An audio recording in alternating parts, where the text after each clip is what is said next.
الرحمن الرحيم الحمد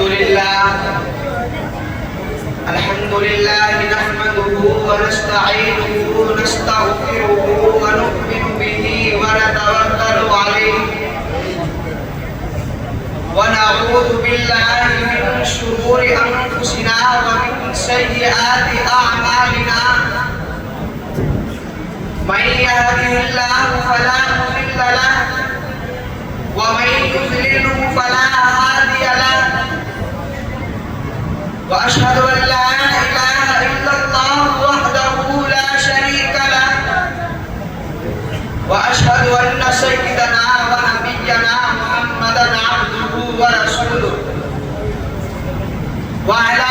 آله وأصحابه أجمعين أما بعد فقال الله تعالى في كلامه النافع أعوذ بالله من الشيطان الرجيم بسم الله الرحمن الرحيم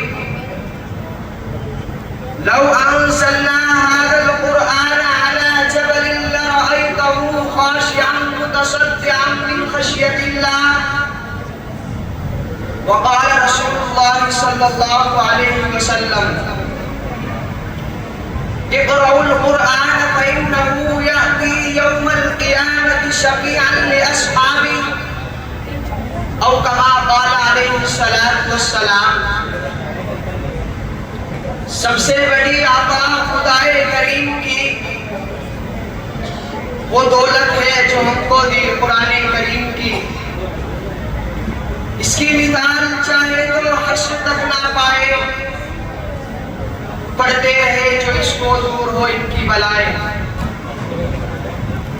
یا الہی تو ہمیں عامل قرآن کر دے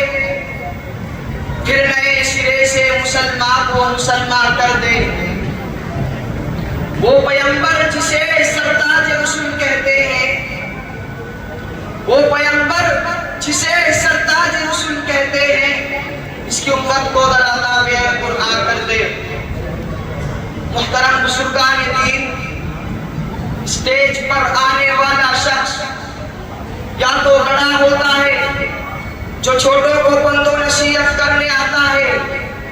یا اسٹیج پر آنے والا شخص چھوٹا ہوتا ہے جو اپنا یاد کیا ہوا سبق سنانے آتا ہے عزیزو یہاں بھی یہی نسبت ہے میں ایک طالب علم ہوں جو اپنے اسلاف سے سنا ہوا سبق سنانے آیا ہوں دعا کیجیے اللہ رب العزت مجھے ٹھیک ٹھیک کہنے کی اور ہم سب کو اس پر عمل پیرا ہونے کی توفیق عطا فرمائے نوجوان دوستو قرآن پاک ایک مکمل دستور حیات ہے جس کی تعلیمات مکمل طور پر فطرت انسانی اور عمل سلیم کے عین مطابق ہے قرآن کریم حق و باطل کی کسوٹی ہے قرآن کریم کی تعلیمات سے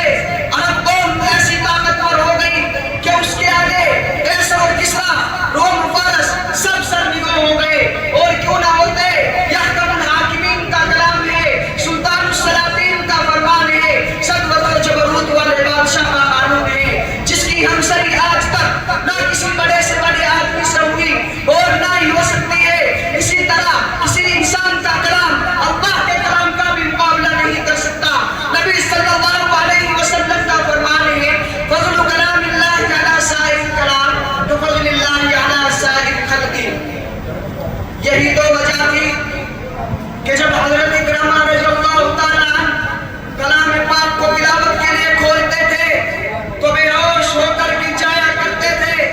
اور ان کی زبان پر یہ کلمات جاری ہو جایا کرتے تھے ہذا کلام ربی ہذا کلام ربی یہ میرے رب کا کلام ہے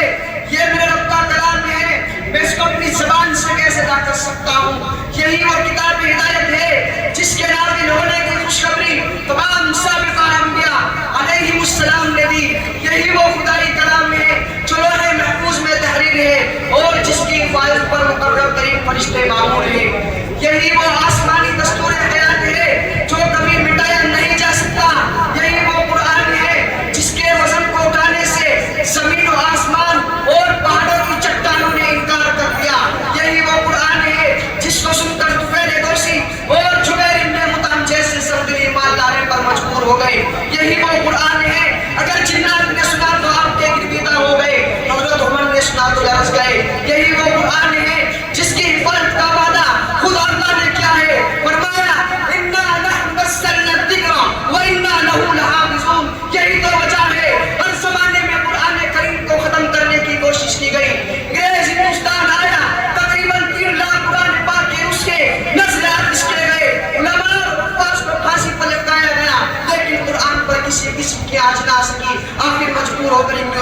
کتوں کی طرح بھاگنا پڑا.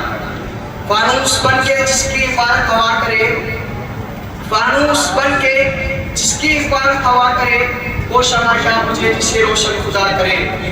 میں چند باتوں پر اپنی تقریر ختم کرتا ہوں. وآخر دعوانا الحمدللہ.